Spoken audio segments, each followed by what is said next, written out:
porque na verdade agora eu vou trabalhar mais com os esqueminhas à mão, tá? É, aquela figura que, como é que se diz, tem aí no slide, ela serve para que vocês depois, quando forem estudar, né, vocês façam uma comparação com, no caso, com o que eu vou escrever aqui, com o que eu vou tentar esquematizar, mas é porque, na verdade, como eu sempre falo para vocês, né? Quando a gente fala de mecanismos, né?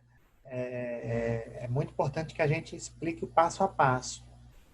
E quando a gente sequencia, é muito mais tranquilo, muito mais fácil a gente conseguir entender.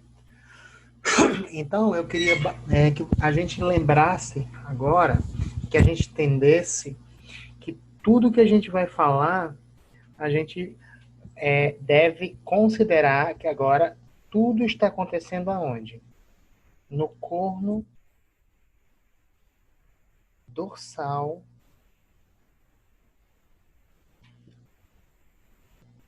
da medula, tá? Então, é essa a região que a gente vai explorar agora.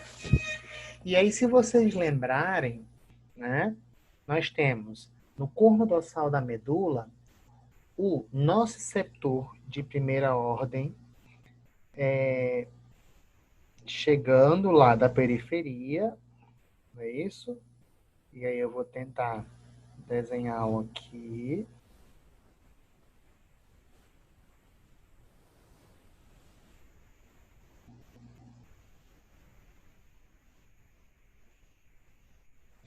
Chegando lá da periferia, eu acho que eu vou ter que fazer um desenho maior.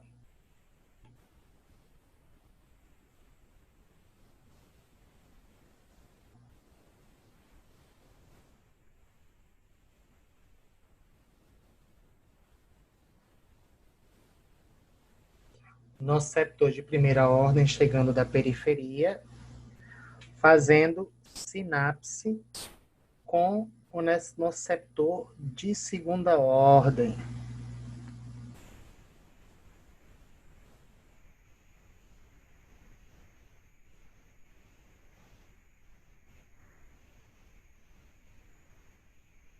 Né? Peço perdão aí pelo... Vou tentar desenhar melhor aqui.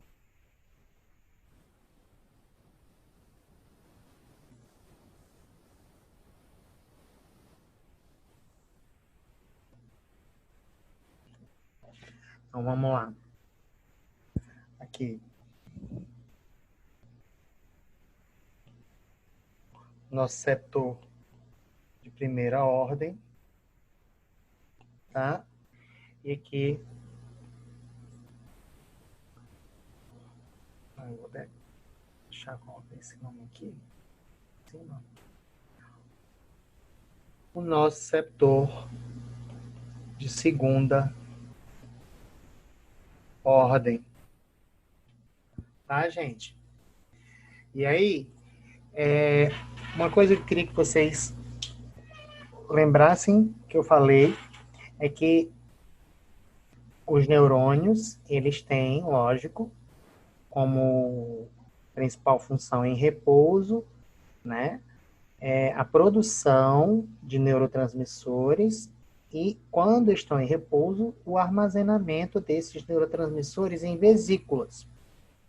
E aí, quando o nociceptor de primeira ordem está lá quietinho, ou seja, está em repouso, ele tem vesículas que armazenam neurotransmissores muito importantes. Um deles, eu vou representar aqui de azul, nessa vesícula,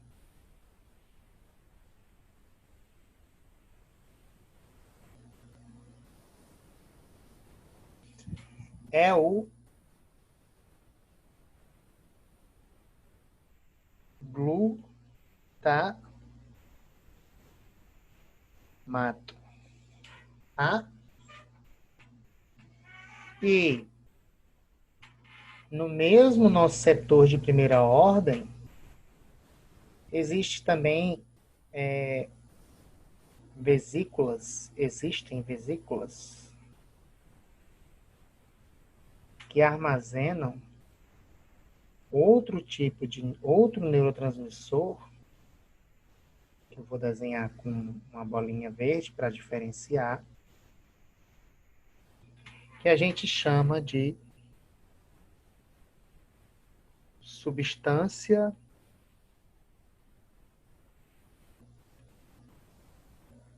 P. Na verdade, gente, o glutamato, ele é um neurotransmissor produzido e armazenado por neurônios específicos que só produzem o glutamato. E a substância P é produzida e liberada, é produzida e armazenada por neurônios que só produzem substância P. Eu estou representando duas vesículas em um mesmo neurônio para a gente ganhar tempo e economizar espaço, para não precisar desenhar um neurônio para o glutamato e um neurônio para, como é que se diz, substância P. A importância é só da gente entender que, independentemente de serem dois neurônios diferentes, são esses os principais neurotransmissores que serão o quê? Que serão armazenados em nossos receptores de fibras A delta, lembram? E de fibras C. As fibras A delta, lembrem, são fibras de diâmetro médio, pouco mielinizadas, e as fibras C, amielinizadas, de diâmetro pequeno, tá? Lá no corno dorsal, agora, alguma coisa vai acontecer. Por quê? Porque esse nosso setor de primeira ordem, ele recebeu um estímulo lá na periferia. E a gente já sabe, a gente já falou de tudo o que aconteceu com o nosso setor de primeira ordem lá na periferia. E aí, inclusive, eu falei para vocês que tudo que aconteceu para estimular esse nosso setor de primeira ordem aconteceu para que o cálcio entrasse como, na verdade, eu não diria processo final, mas como eu diria que uma das principais etapas que a gente está falando agora. Então, vamos lá recapitular. Depois que houve a injúria, o nosso receptor de primeira ordem despolarizou porque entrou sódio. E aí, ele atingiu o potencial de ação. Atingiu o potencial de ação que foi conduzido. Quando o potencial de ação foi conduzido, ele chegou onde? Por exemplo, potencial P. Aqui. E uma coisa bastante interessante de se comentar é que, principalmente nessa região... Meu Deus! Eu não queria apagar tudo, eu queria apagar só parte. Como é que faz?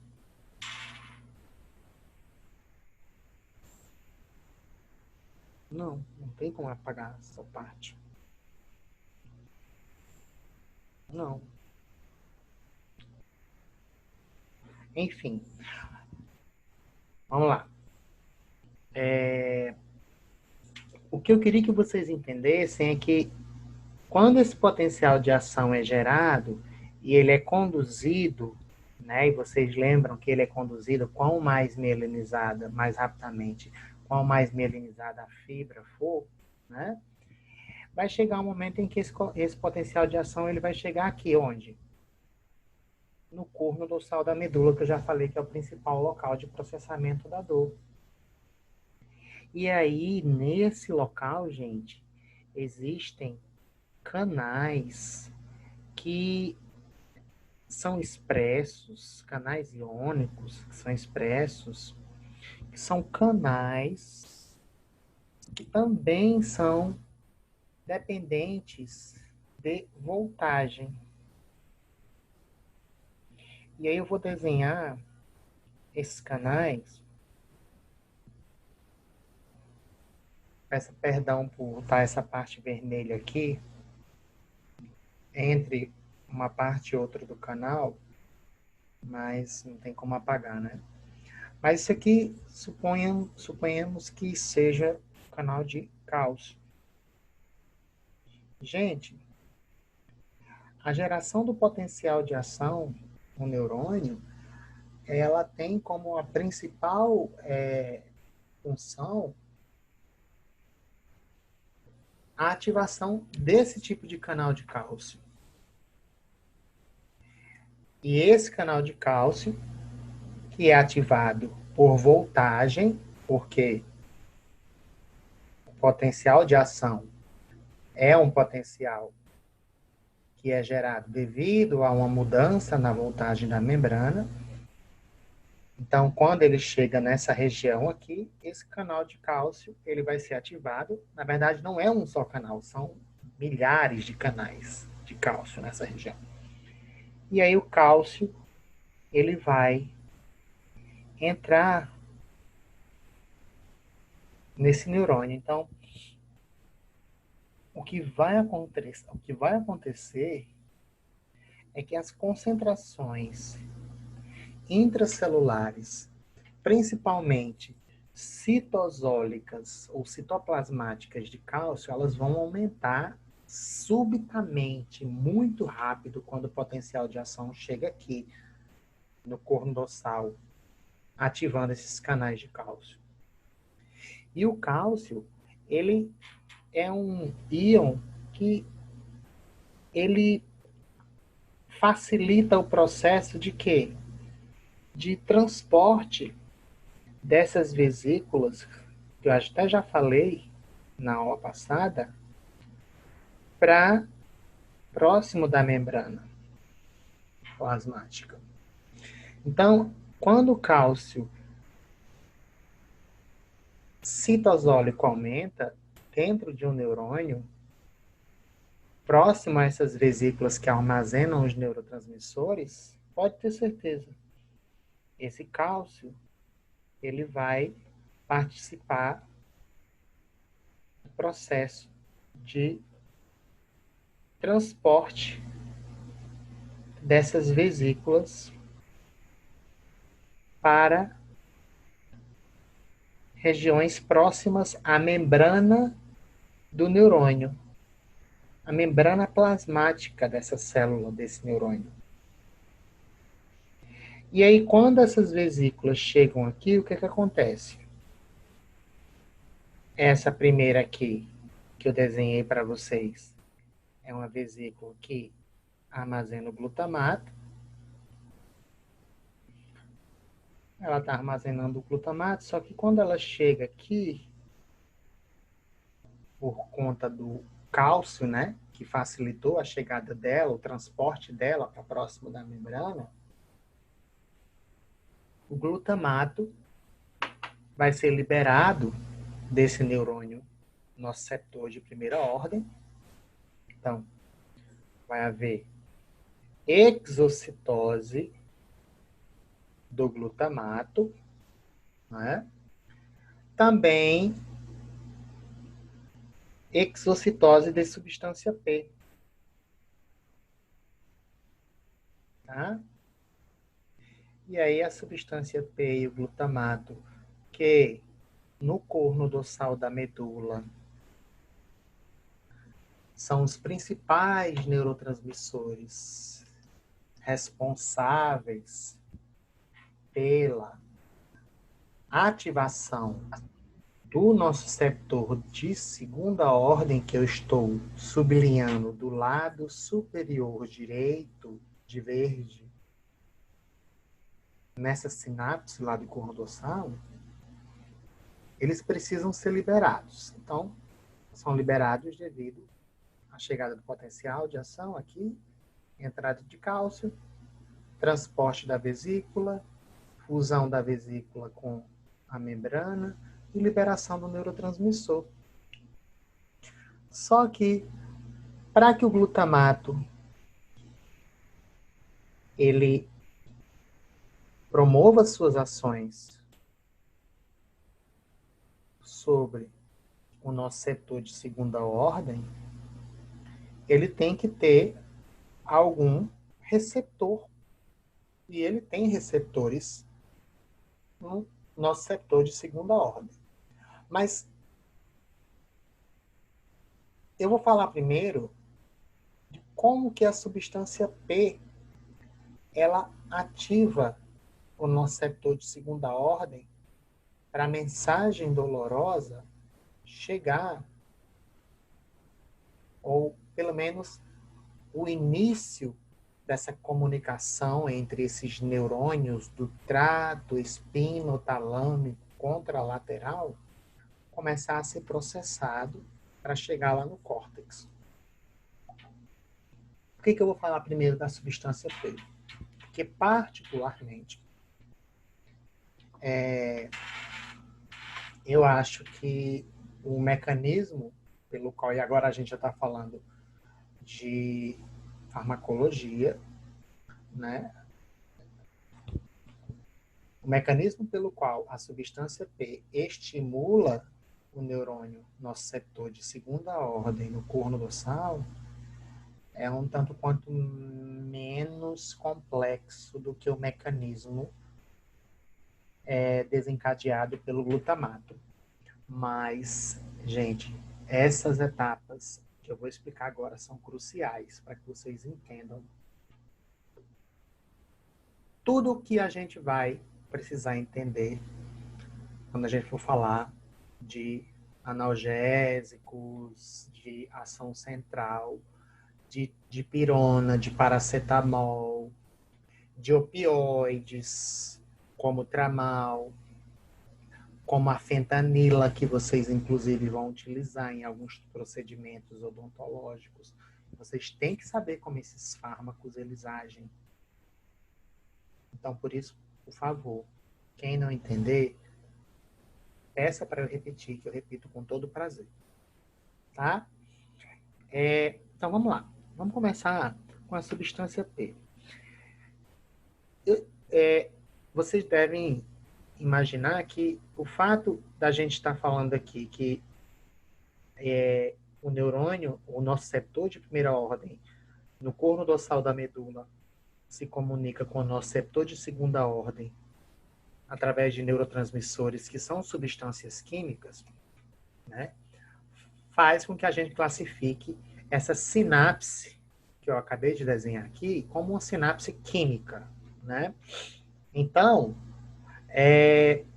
a substância P, ela simplesmente tem, sim, um receptorzinho no nosso receptor de segunda ordem. E o receptor da substância P no receptor de segunda ordem, ele, inclusive, gente, é um receptor acoplado à proteína G, que a gente lembra lá da aula de farmacodinâmica. É um clássico GPCR. Tá? E ele tem essa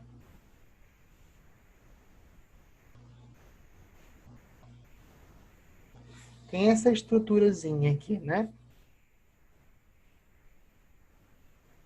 7 domínios transmembranares, a substância P verdinha liberada aqui vai fazer o quê? uma bolinha só. Vai vir aqui, ó.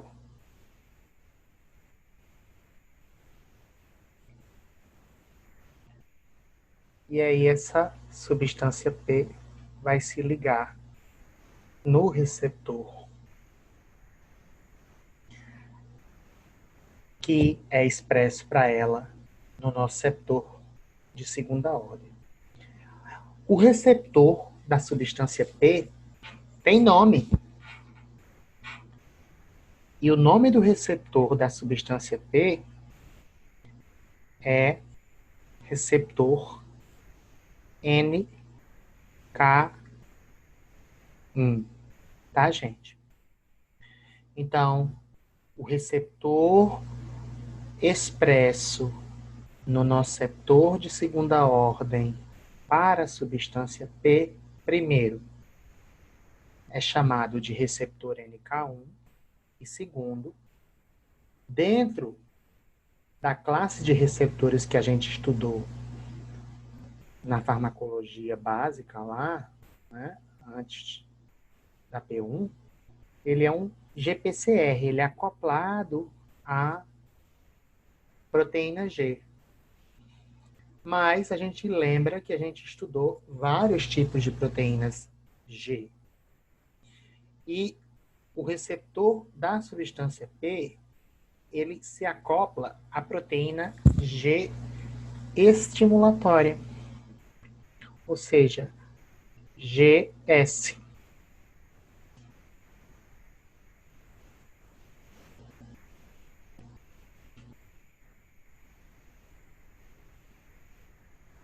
GS. E se a gente lembrar, essa proteína, quando a gente ativa, né, o receptor acoplado à proteína G estimulatória, a subunidade dessa proteína na sua forma ativa, chamada ou denominada como subunidade alfa ligada ao GTP, vai fazer o quê? Promover a ativação de uma proteína, uma enzima chamada de adenilil ciclase. Vou desenhar só a sigla, tá? A função da adenilil ciclase é sintetizar uma substância que a gente chama de AMP cíclico.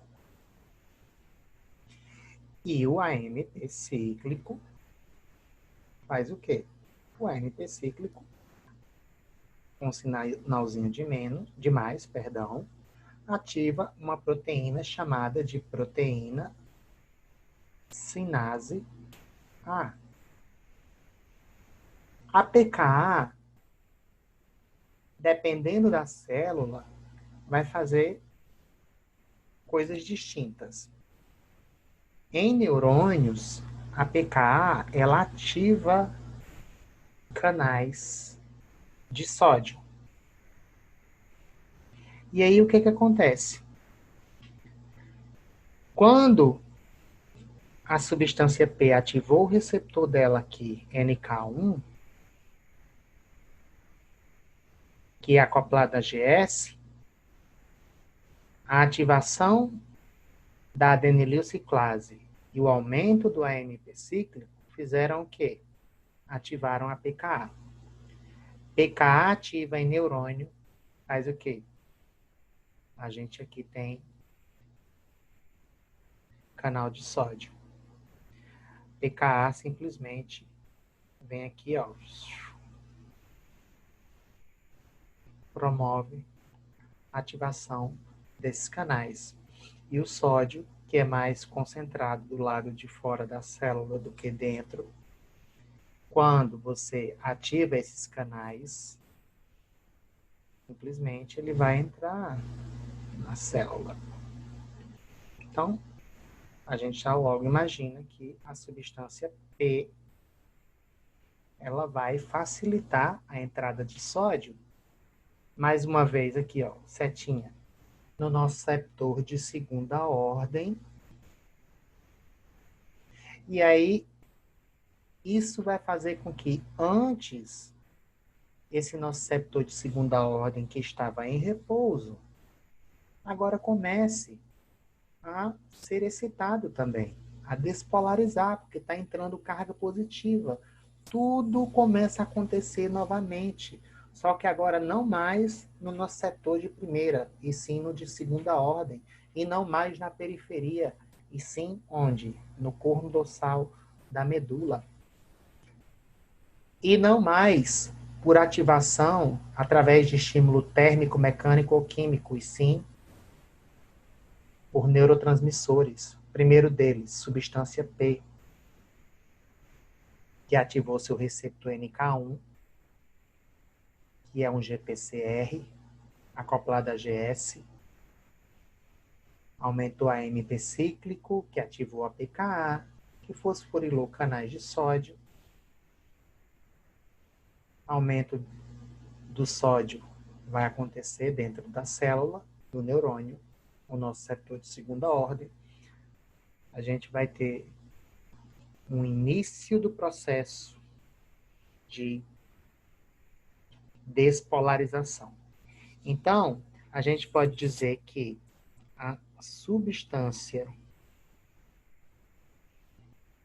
P no nociceptor de segunda ordem tem como função estimular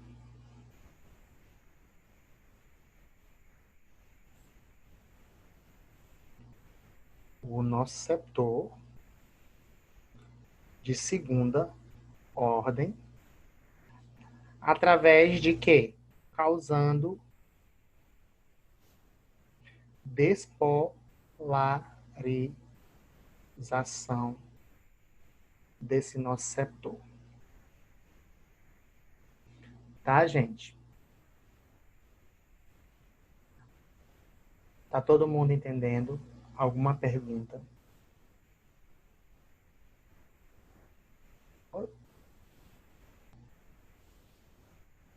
Alguma pergunta, gente? Vocês estão conseguindo me ouvir?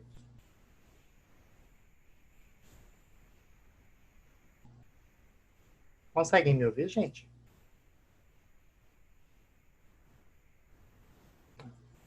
Tá dando para entender?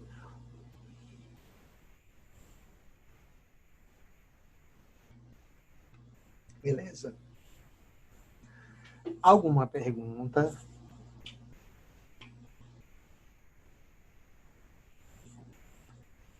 Então tá.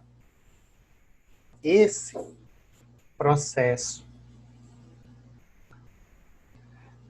Miguel, Miguel, você é suspeito de falar, ó, que você já está lá na eletiva lá, então você, esse processo aí todo você já, né, já sabe de qual é saltear. Mas enfim, é complexo, é complexo, é complexo. Mas eu espero que esteja todo mundo entendendo, tá? E se não estiverem, por favor, me parem, porque como eu estou falando, é como eu sempre digo, né? Agora é o momento. Então, o processo pelo qual a substância P dá início ao que eu chamo de processamento da dor, a gente acabou de entender, tá? Ela gera despolarização do nociceptor de segunda ordem. Agora eu quero que vocês depois me digam como que isso acontece. O que é que a substância P faz? Inclusive, como que ela é liberada e o que que estimula a liberação da substância P do nociceptor de primeira ordem. Da mesma forma que o glutamato é liberado do nociceptor de primeira ordem para ativar os seus receptores no nociceptor de segunda ordem. Então, da mesma forma que a substância P tem um receptorzinho que a gente chama de NK1, no nociceptor de segunda ordem, que auxilia na ativação desse receptor, perdão, desse neurônio de segunda ordem, o glutamato, que também é um neurotransmissor liberado aqui no corno dorsal, quando a gente ativa o nosso receptor de primeira ordem, o glutamato, ele também tem receptores nesse neurônio de segunda ordem, nesse receptor de segunda ordem. Inclusive, ele não tem um receptor só. E aí eu preciso de uma atenção tremenda de vocês agora e que vocês me perguntem caso não entendam. Porque o glutamato, ele tem dois receptores principais nesse neurônio de segunda ordem. E esses receptores do glutamato, eu vou também desenhá-los de preto. Eles são canais iônicos. Só que são canais iônicos que são receptores. Então, se são receptores, eles precisam ser ativados por um ligante. E esse ligante é o glutamato. Então, existem dois receptores para o glutamato. Um deles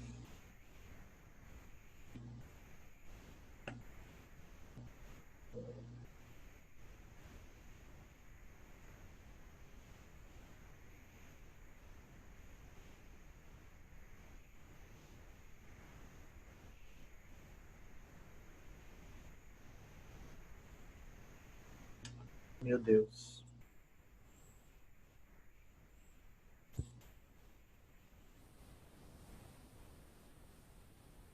Vou desenhar aqui da melhor forma que eu tentar, que eu conseguir.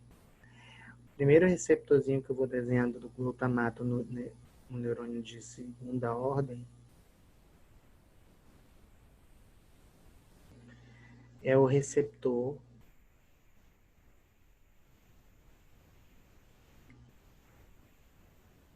eu não sei se vocês já ouviram falar, acho que com certeza o Miguel já ouviu falar, chamado de receptor NMDA.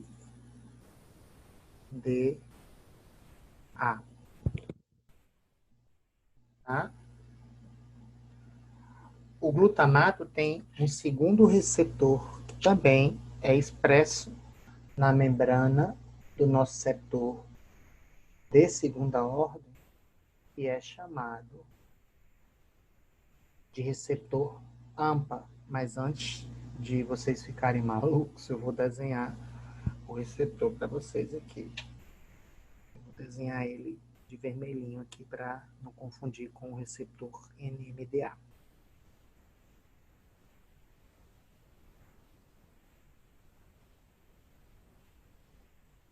Meu Deus. Como é bom a lousa lá, quadro físico. Desenhos estão melhor.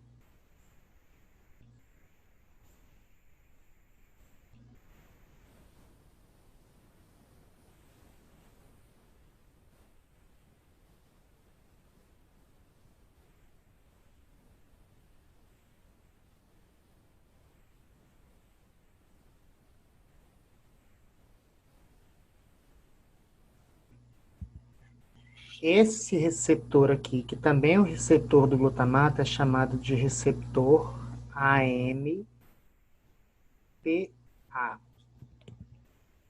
tá? Ou receptor AMPA. Beleza, gente? Acontece o seguinte: glutamato é liberado. E qual é a característica desses dois receptores NMDA e AMPA?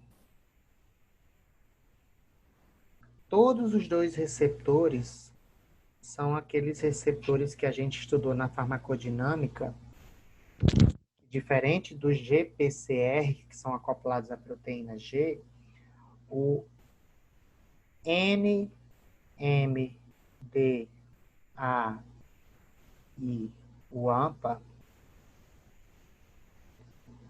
são receptores ionotrópicos.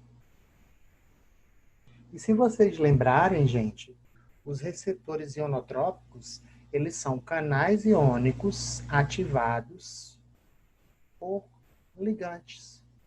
E aí o ligante, o agonista, o hormônio que ativa esses canais NMDA e AMPA é o glutamato. Mas acontece o seguinte, o glutamato é liberado aqui, ó, se liga para cada, lembram que para cada receptor ionotrópico, a gente precisa de 2 moléculas do agonista. 2 moléculas de glutamato aqui para o AMPA, para ativar o AMPA, e 2 moléculas de glutamato aqui para ativar o receptor NMDA. E aí, maravilha. Os 2 receptores são ativados ao mesmo tempo. Não, não são ativados ao mesmo tempo. O glutamato,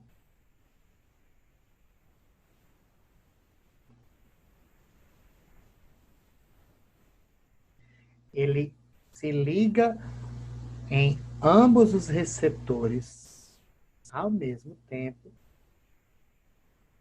Todavia, o receptor NMDA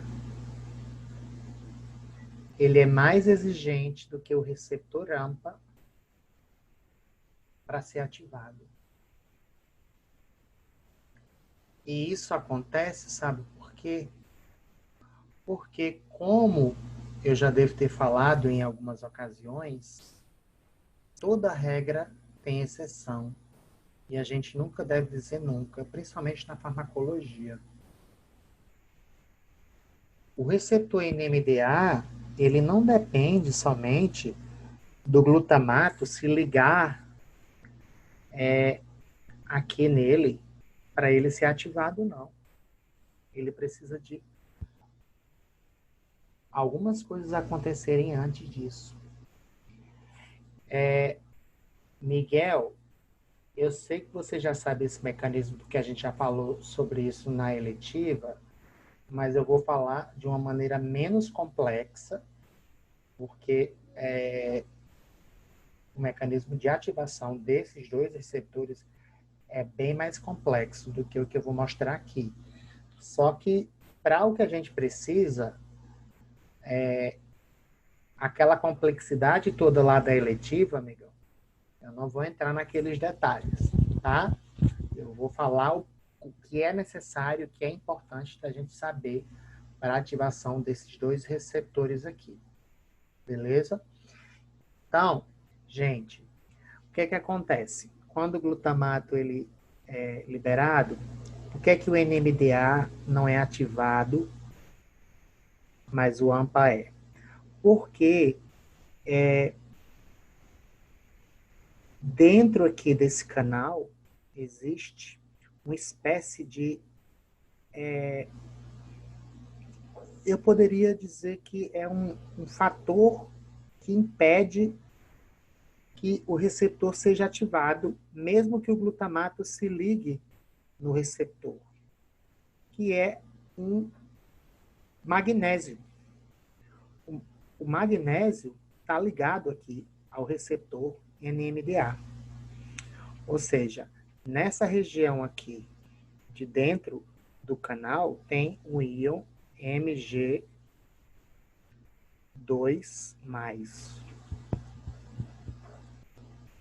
Nossa, ficou horrível.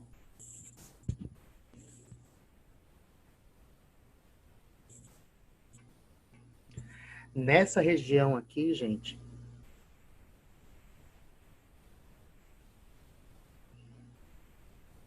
tem o íon magnésio. E o magnésio, quando ele está ligado no receptor NMDA, mesmo que o glutamato se ligue aqui, ó, ele não consegue, o glutamato não consegue ativar o receptor NMDA. Então, alguma coisa tem que acontecer para que o magnésio se dissocie do receptor NMDA, para então o NMDA abrir e permitir a passagem dos íons que ele deixa passar. Ou seja, o glutamato só consegue ativar o receptor NMDA quando o magnésio se desliga ou se dissocia dele.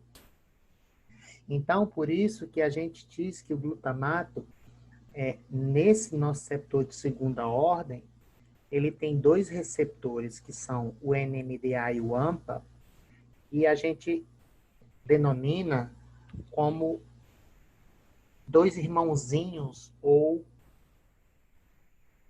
correceptores. Por que correceptores? Co vem de colaborador ou de colaboração.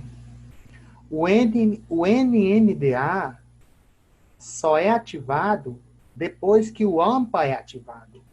Então, a ativação do NMDA depende da ativação do AMPA. Então, por isso que eles são correceptores, um depende do outro.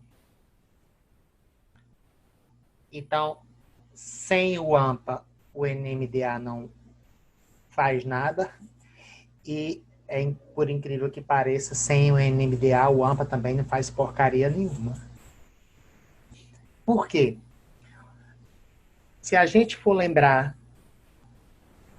do mecanismo clássico de um receptor ionotrópico, quando o agonista se liga no receptor, as duas moléculas, cada uma, né, em um sítio de ligação no meio extracelular, o receptor é ativado.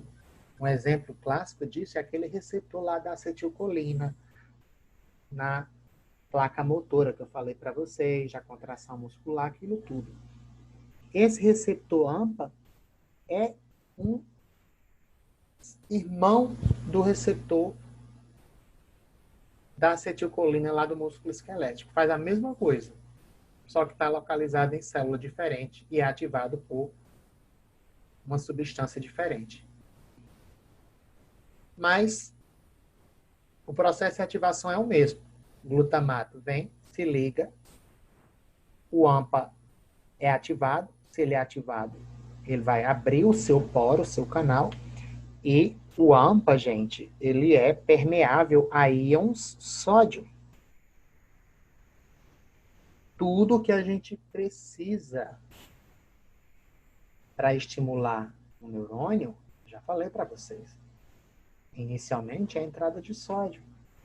Então, ótimo, maravilha. Sódio começa a entrar. Começa não, porque ele já começou a entrar via substância P, né? Mas de um outro lado da membrana do neurônio tem os receptores do glutamato. E aí o AMPA é ativado primeiro e o sódio começa a entrar através do receptor AMPA. Acontece, minha gente, que esse receptor AMPA, ele é um receptor que é ativado e deixa entrar o sódio no neurônio com o objetivo de ajudar o irmãozinho dele, que é o receptor NMDA. Gente, vai ocorrer despolarização quando o AMPA for ativado? Vai. Sempre que entra sódio no neurônio, ocorre despolarização. Só que acontece é que a quantidade de sódio que entra através desse receptor AMPA é uma quantidade muito pequena. E ela não é suficiente para despolarizar a membrana desse neurônio, assim, tipo, em toda a sua extensão.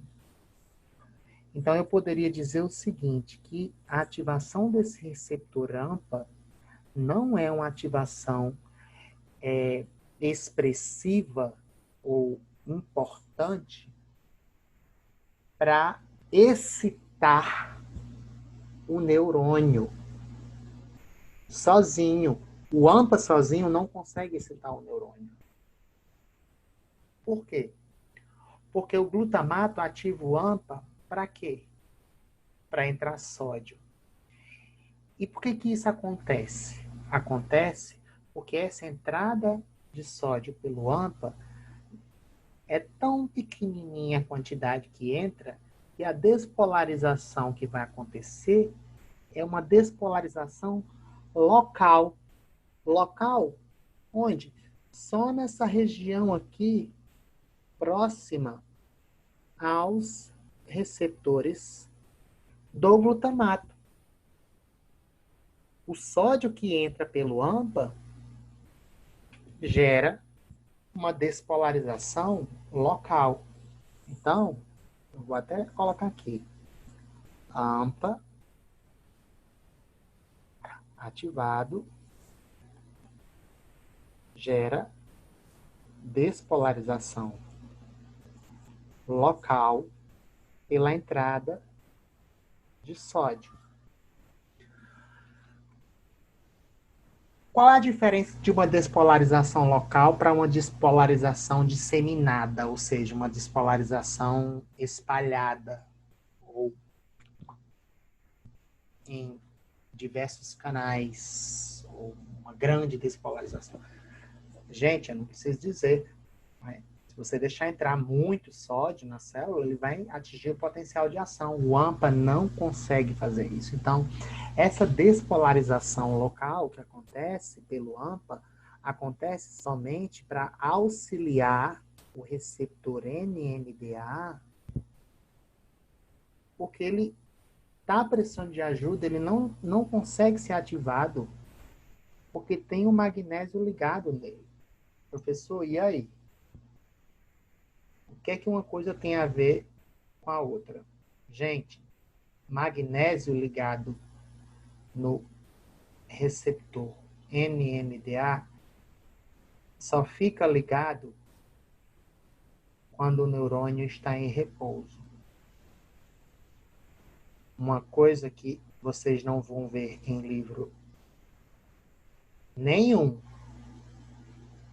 é que vocês podem até encontrar um breve relato, mas é que esse magnésio ligado ao receptor AMPA, ele impede a ativação do receptor quando o neurônio está em repouso. Perdão, ligado ao receptor NMDA. Só que quando o receptor AMPA, que é o irmãozinho dele, é ativado, promove a entrada desse sódio, que é uma entrada que gera só essa despolarizaçãozinha local. Gente, esse magnésio aqui é um magnésio que detesta despolarização, detesta membrana positiva. Ele gosta de membrana negativa. Então, quando entra sódio pelo AMPA, essa despolarização que o AMPA gera é uma despolarização para fazer o quê? Magnésio sai. Então, quando o glutamato é liberado do nosso receptor de primeira ordem, a primeira coisa que ele vai fazer é se ligar nos dois receptores, NMDA e AMPA. Só que a primeira etapa é a ativação do AMPA, porque o NMDA estará bloqueado pelo magnésio. Mas quando o AMPA é ativado pelo glutamato, o sódio vai entrar numa pequena proporção, vai haver despolarização local. Essa despolarização local faz com que haja o quê? Dissociação do íon magnésio, que era quem estava bloqueando, fechando o canal NMDA do glutamato. E aí sim, agora, depois que o AMPA ajudou o NMDA a se livrar do magnésio, entra aqui quem? Mais sódio. Incrivelmente, esse sódio somado ao sódio que entra pelo AMPA, agora sim, junto com o sódio que entra via substância P, olha quanto sódio está entrando aqui. Vai causar o quê? Gente, despolarização, geração do potencial de ação no nosso receptor de segunda ordem, e tudo vai se repetir. Mas não falei uma coisa. Além do sódio, o receptor AMPA também deixa passar cálcio. Então também entra cálcio, pelo receptor NMDA. Então, o NMDA, quando é ativado depois da dissociação do magnésio, ele permite a entrada de sódio e já começa a entrar cálcio. E a gente já sabe a importância da entrada do cálcio no neurônio. Então, olha como a ativação de receptor de glutamato e também de receptor de substância P é complexa, mas ao mesmo tempo é um processo que é de suma importância para que a gente tenha a sensibilização à dor. E olhem como isso acontece rapidamente. Né? É tudo aquilo que eu falei para vocês. Peguem a pontinha do lápis e apertem com força, ou peguem uma agulha e apertem com força, furem a sua mão. Vocês vão sentir dor. Mas essa dor, para que ela aconteça, tudo isso aí precisa acontecer. Então, que eu preciso que vocês tenham em mente são esses mecanismos, né? Só recapitulando. Primeiro, como que o nosso receptor de primeira ordem é ativado. Segundo, liberação de substância P, ativação do receptor NK1, o que é que vai acontecer. Depois, liberação do glutamato no corno dorsal da medula. Glutamato que tem dois receptores, AMPA e NMDA. Como que ocorre a ativação dos dois receptores? E eu posso até perguntar, o glutamato se liga ao AMPA e ao NMDA ao mesmo tempo. Todavia, o AMPA é ativado antes do NMDA. Por quê? Porque tem o magnésio ligado no NMDA que bloqueia o canal. E o magnésio só sai, ou só se dissocia do NMDA depois que o AMPA é ativado para a entrada desse sódio. Despolarização local. Agora sim, dissociação do magnésio. Essa dissociação do magnésio ativa o NMDA. E aí o NMDA deixa entrar sódio, deixa entrar cálcio. E aí sim, por que AMPA e NMDA são correceptores? Porque se existisse só o NMDA sozinho, a quantidade de sódio que ele deixa passar não é suficiente para despolarizar o neurônio e ativar. Mas o sódio que entra pelo AMPA junto com o sódio que entra agora pelo NMDA é suficiente, junto também com o cálcio, para despolarizar o neurônio e gerar o potencial de ação, que agora vai ser o quê? Esse potencial de ação transmitido para o nosso setor de terceira ordem. E como é que esse nosso receptor de terceira ordem vai ser ativado? Da mesma forma que o de segunda ordem foi ativado.